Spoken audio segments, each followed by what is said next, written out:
Hey, what's going on, everybody? It's Brandon. Welcome back to Marotta Media. So the last month, starting from the beginning of November to now, the end of December, there have been so many great movies that have come out. And I wish I had time to make a review on all of the great movies that I've watched the last month, but I just simply do not have that kind of time. However, the movie that I will be discussing today is one that I just had to make a review on. And that's because it's a sequel to the biggest movie of all time, Avatar: The Way of Water.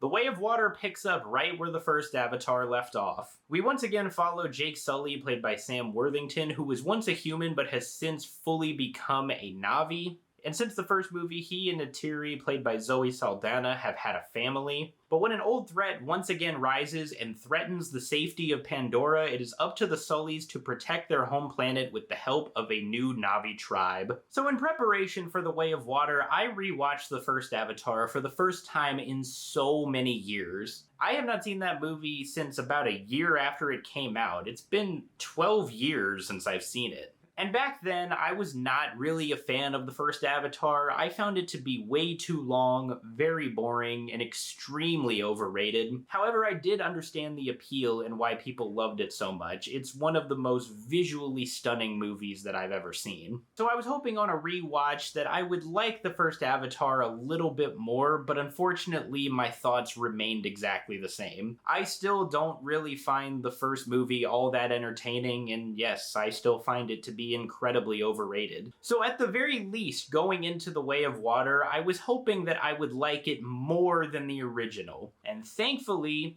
I did like this movie more than the original. I liked The Way of Water a lot, but I did not love it. But The Way of Water has so many incredible things to appreciate about it. Now, I said the first Avatar movie is visually stunning, because it is, and I think that it's held up well today. And I mean this with absolutely no exaggeration or sarcasm whatsoever. The Way of Water might be the most visually stunning movie that I have ever seen in my entire life. The attention to detail in the visual effects is just absolutely staggering. And it's just little things that I noticed that really blew me away. For example, almost all of the Navi characters have dreadlocks, and you could see the little strands of hair sticking out from their dreadlocks. And the way the lighting beats down on it and the way it reflects, it looks so amazing. And in The Way of Water, there are a lot of underwater sequences, obviously, and these sequences were some of the most gorgeous in the whole movie. And the attention to detail in these moments was also just as incredible, because you could see the little particles just floating in the water as the characters swim by. And going back to their hair, the way their hair moves in the water, it's just, I can't describe to you how amazing it all looks, man. And looking back at it now, I fully understand why this movie took 13 years to make. The attention that they put into these visual effects is just a sight to behold.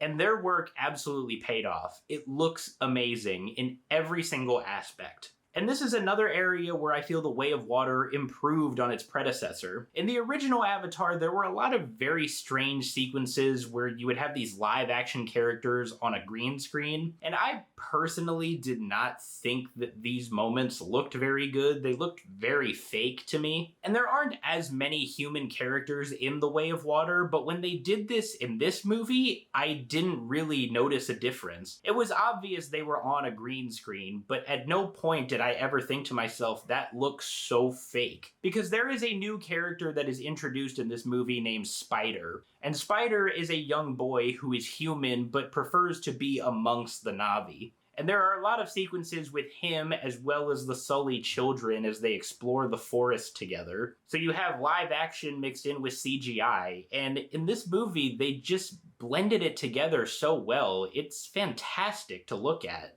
And the visuals are heightened even more by the movie's cinematography. It perfectly captures the vibrant landscapes and colors of Pandora. But just like the first movie, The Way of Water also has an incredible score. The score in this movie is just as good, if not better. There's even a fantastic original song by The Weeknd called Nothing Is Lost, You Give Me Strength. It played during the ending credits, and I had never heard the song before, and I was like, I really like this. Granted, I really like The Weeknd's music, so that's a very biased perspective, but it is a fantastic song. But I think The Way of Water is better than its predecessor because it also improved on so many things that I feel the first one failed at. The story in the original Avatar I found to be incredibly boring and cliche. I'm sure you've heard this comparison a lot, but the first Avatar is literally just Pocahontas with blue people. You can argue with me all you want, but that's exactly what it is.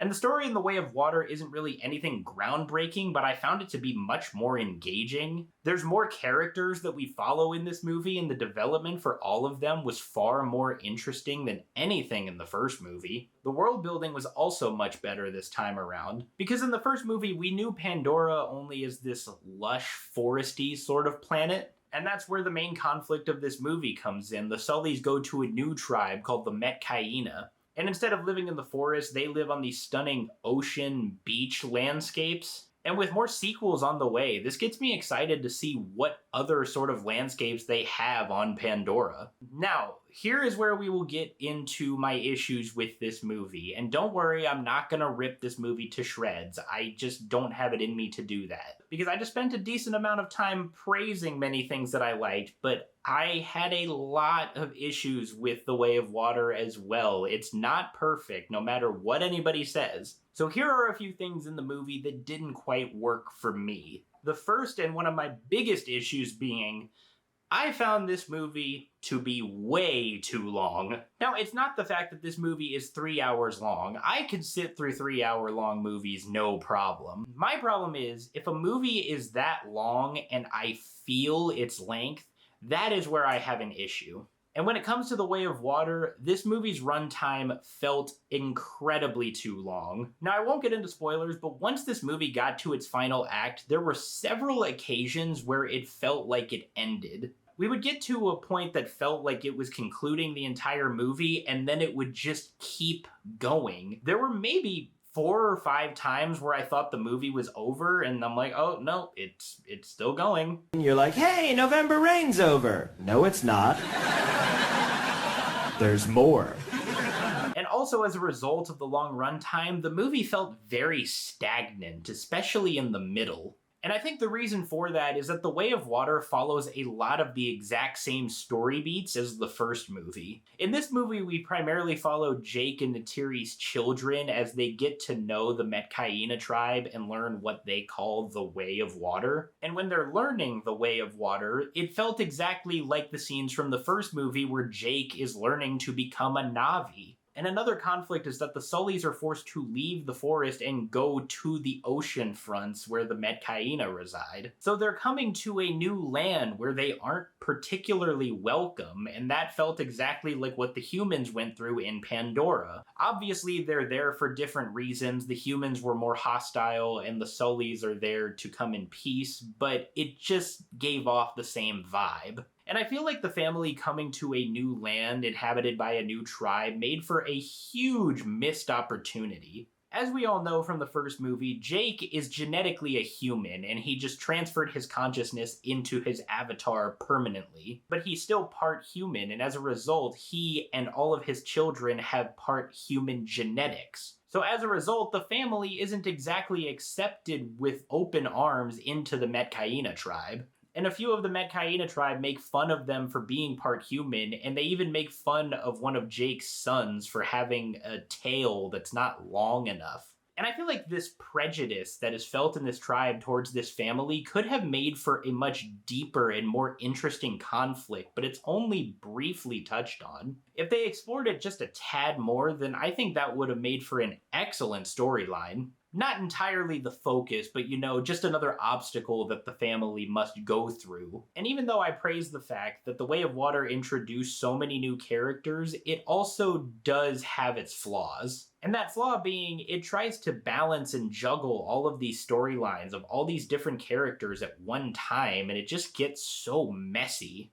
And it just feels like it tries to do way too much with each of them, because almost every character in this movie has their own story and journey. And one of the main ones is a new character named Kiri. And Kiri is the adopted son of Jake and Neytiri, and she is the biological daughter of Grace Augustine from the first movie. Grace Augustine being the human character played by Sigourney Weaver, who died in the first movie. And Kiri was mysteriously born from Grace's avatar, and no one really knows why. And also, I need to mention, Kiri is a 14-year-old girl, but she is also played by Sigourney Weaver, who is a much older woman. And her voice even sounds more mature than you would hear on an average child. It didn't bother me too much, but it was pretty distracting in some parts. But anyway, Kiri's storyline is that she's trying to find her true nature and who her father is and why she was born in the first place. And we don't really get a whole lot of closure with that. It's just mentioned, but there's no resolution. But I can understand that because I think they're just setting it up for future movies, but with as long as this movie is, and God knows how long we're going to be waiting for Avatar 3, it just felt like a tease more than anything. And then there's Jake and Neytiri's youngest son, Loak, or Loke. I'm sorry, I don't really remember how to pronounce his name. But this kid's journey is that he is trying to prove himself as a man and as a warrior who can take care of himself. So the movie will constantly cut back and forth between Kiri and Loak, and then we'll cut to Miles Quaritch. And if you don't remember who Miles Quaritch is, he is the antagonist from the first movie played by Stephen Lang. And Quaritch is a little similar to Grace because he also died in the first movie, but he has come back as an avatar fully in the way of water. They mentioned that they stored Miles' consciousness and memories and then they just transferred them into the avatar. So he remembers everything that he experienced, and that's another great piece of world building that I really liked from this movie. But anyway, Quaritch is pissed off at the Sullys because Neytiri killed him in the first movie, so he goes hunting for the Sullys, hell-bent on revenge. So on top of Kiri and Loak, you will constantly cut between those two as well as Quaritch. And I don't remember if this was mentioned in the first movie, but it's revealed in the first 5 minutes, so I'm not really considering it a spoiler. But the human character I mentioned earlier, Spider, who prefers to be amongst the Navi, is the son of Miles Quaritch. So along with him hunting down the Sullys, we get these scenes where he's trying to bond with this biological son he had that he never knew. And my problem with this is that when it constantly switches between all of these storylines, it tends to linger on one of them for a bit too long. And as a result of that, it feels like the other storylines are being completely forgotten about. The storylines go on for so long, I began to say to myself, like, okay, we understand what's happening here. Can we go back to this person and see what they're up to? But no, it just lingers on that one character for so long, and it becomes very tedious. And as a result of focusing on all of these new characters, it feels like Jake and Neytiri are shelved for the first 2/3 of the movie, despite the fact that they are basically responsible for this entire movie's conflict. They feel like they're not in it much for the first 2/3, but then in the final act, they're in it a lot more, which I really appreciated. And then there's this other random plot line that's introduced late in the movie involving a resource on Pandora. Quaritch and his lackeys meet up with these other human characters who are hunting these whale-like creatures, and it's established that the Metkayina have a spiritual bond with these whale creatures, and it's revealed that the whales contain this liquid of some sort that is very valuable. And there's a scene where they're harvesting this liquid that they're hunting for, and it's revealed that this liquid prevents humans from aging. And one of the human characters says, this stuff is worth about $18 million on Earth. Okay, a few questions. One, who came up with that number? Who determined the worth of this liquid, and how did they find out that it prevents humans from aging? And two, it's been perfectly established in this story that Earth is dying.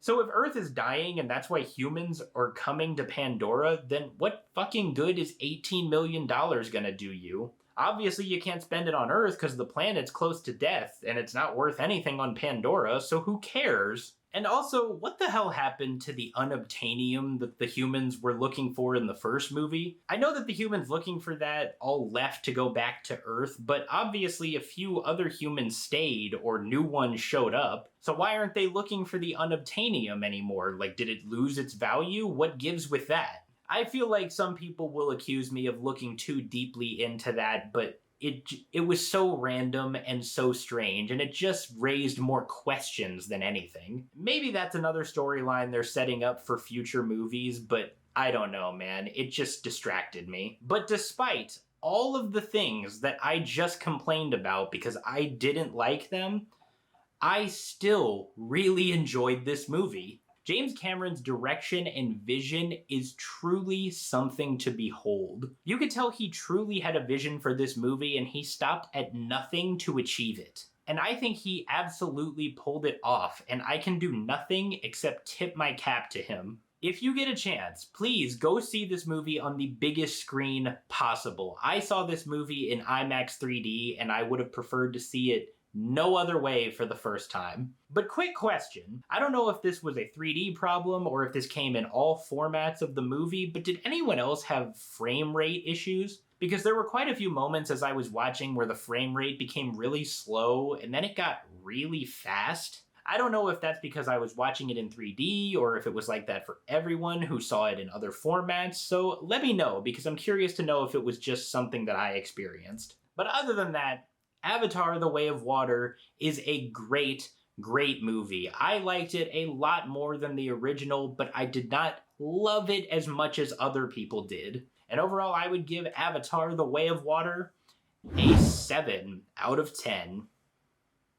Hey everybody, thank you so much for watching my review of Avatar: The Way of Water. If you guys saw this movie, let me know what you thought about it. Did you love it? Did you hate it? Did you think it was better than the original? If you want to see my previous reviews, I will link those right over here. Other than that, hope you all have a tremendous rest of your day, and I will see you all next time.